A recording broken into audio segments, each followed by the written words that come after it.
जी हाँ मेरे प्यारे दोस्तों, मोरल बूस्ट कैसे करें। तो सबसे पहले जान लें कि आखिर मोरल होता क्या है। क्या यह सिर्फ आत्मविश्वास से जुड़ा मात्र एक शब्द है या इसके कोई दूसरे भी मायने हैं। जैसा कि इसके नाम में ही बूस्टर जुड़ा हुआ है, जिसका साफ मतलब है कि हमें किसी आत्मविश्वासी आदमी को थोड़ा और हाई डोज देकर उसके सोए खोए आत्मविश्वास को एक बार फिर से जगाकर सक्रिय करना है। दोस्तों, स्कूल के दिनों की बात बता रहा हूं। हमने भी एनसीसी ज्वाइन किया हुआ था। समय समय पर हमारे सार्जेंट बदलते रहते थे। एक दफा एक सरदार जी हम लोग को ट्रेनिंग कैंप लेकर गए। वह अपने नियम के बड़े सख्त पाबंद थे। सुबह तड़के उठाकर एक पहाड़ी क्षेत्र में तरह तरह के डिसिप्लिन सिखाते थे, मानो हम लोग कोई फौजी हों। सबसे मुश्किल काम था अपनी कोहनियों के बल पर रेंगकर ठंडे पथरीले पहाड़ पर चढ़ना। इस टास्क के बाद हम में से आधे अधिक कैडेट ने एनसीसी छोड़ने का मन ही बना लिया। पर जब हमारे सार्जेंट ने खुद ही इसका चलकर डेमो दिया तो हम सब में एक नई ऊर्जा का संचार हुआ और हम सब ने कैंप की ट्रेनिंग पूरी की।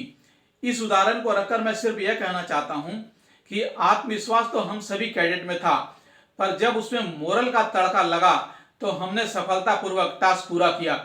यह खूबसूरती है मोरल बूस्टर की, जिसके बिना सोता हुआ शेर भी बिल्ली बना रहता है। बात शेरों की आई है तो आप सबने वह मशहूर किस्सा अवश्य सुना होगा कि जब इन सर्कस के शेरों को जंगल में छोड़ दिया जाता है तब ये जंगली कुत्तों से भी मात खा जाते हैं, क्योंकि इन्हें ट्रेनिंग देने वाला सर्कस के मास्टर ने अपने कोड़े से इनका मनोबल इतना डाउन कर दिया होता है कि अपना स्वाभाविक गुण भी भूल जाते हैं।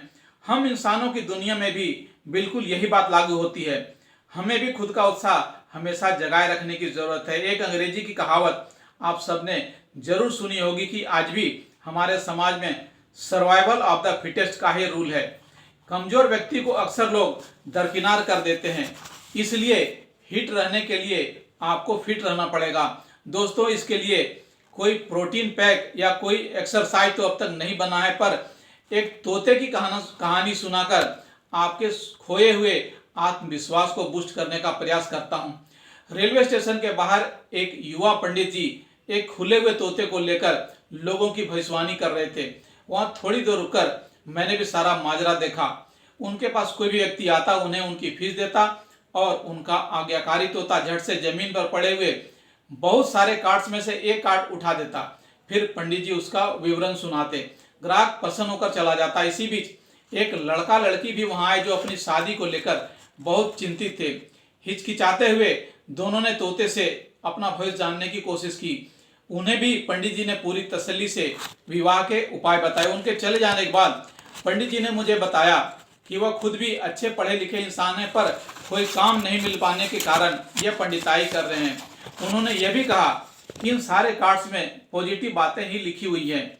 आप कोई भी कार्ड उठाकर देख सकते हैं, क्योंकि हमारे पास सिर्फ थके हारे लोग ही आते हैं। यानी पंडित जी सिर्फ पॉजिटिविटी बांच रहे थे और दुनिया उनके तोते का कमाल समझ रही थी। पर हम तो उनके इसलिए कायल हो गए कि काश हमारे जीवन में भी कोई ऐसा तोता मिलता और हमारा मोरल 60-70 से सीधे 100% कर देता। देखा जाए तो आत्मविश्वास परखने का कोई पैमाना नहीं होता है। सिंपली हम किसी के व्यवहार या एटीट्यूड से उसके हाई या लो कॉन्फिडेंस की व्याख्या कर सकते हैं। पर आप स्टूडेंट हो या प्रोफेशनल, कुछ सामान्य स्टेप उठाकर खुद को रिचार्ज कर सकते हैं, क्योंकि हम सबका मनोबल कभी न कभी डाउन जरूर होता है। सबसे पहले कुछ पढ़ने लिखने की हैबिट डालें। इससे आपके जीवन में कुछ नए अनुभव जुड़ेंगे। दोस्त उतने ही रखें जो आपको पूरी तरह तो नहीं पर कुछ हद तक समझते हों। नए काम जो कठिन लगते हों उसमें भी इंटरेस्ट लें। इससे आपका कॉन्फिडेंस बढ़ेगा।